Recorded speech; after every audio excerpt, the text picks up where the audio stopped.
you think of all the great riders we've seen at the Absa Cape Epic in the last 10 years of racing, we've seen Olympic medalists, we've seen world champions, national champions, guys who've come from the road, guys who've gone on to great things on road cycling.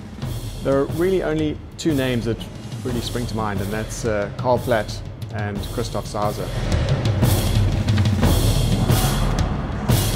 Karl Platt has won 4, so has Christoph Sauser, and Christoph won the last 3 in a row.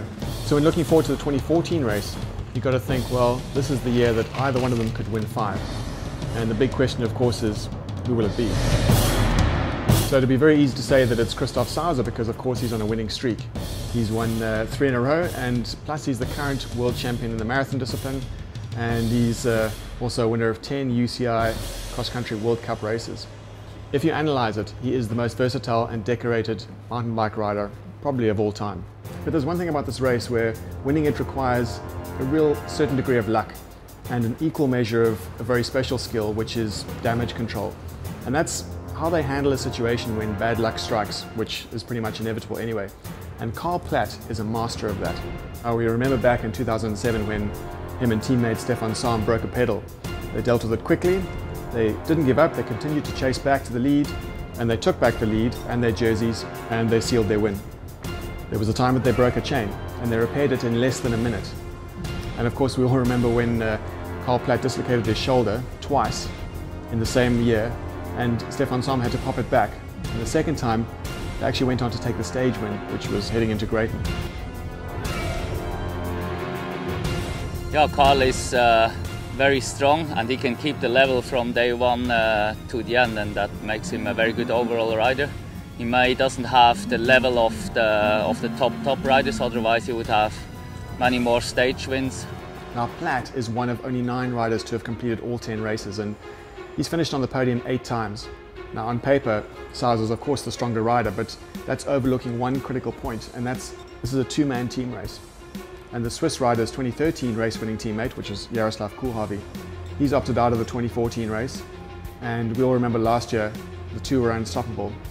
Yeah, the Epic is also the partner, that's very important, and with Burry or Jaroslav we had big firepower and we could go full on, and we also come from cross country, and I think we just had that little top end speed more than when you're just a marathon rider.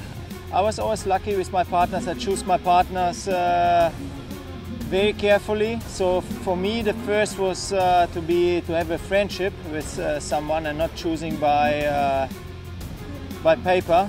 Just watch on the results, and I think that is a big advantage for me or for our team, that we can maybe be successful one more time.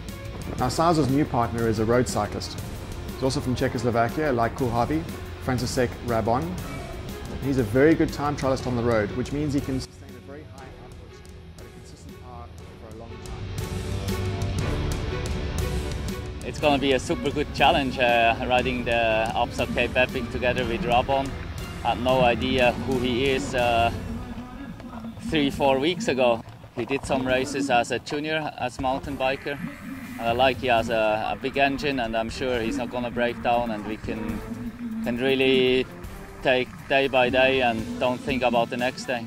Now Platt this year is paired with Urs Huber.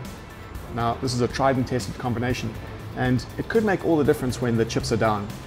And true to form, they never stopped fighting in 2013, and they took 2nd overall. Now with all the factors at play, we've got Sauser's teammate as an unknown quantity, and with all of those things, we've still actually got quite a wide open race. There's a lot of other contenders that are in the mix here, and that obviously leaves the door open for them to challenge for line honours. And there's one thing that's for sure, is that it's going to be a pretty exciting race into Lawrenceford.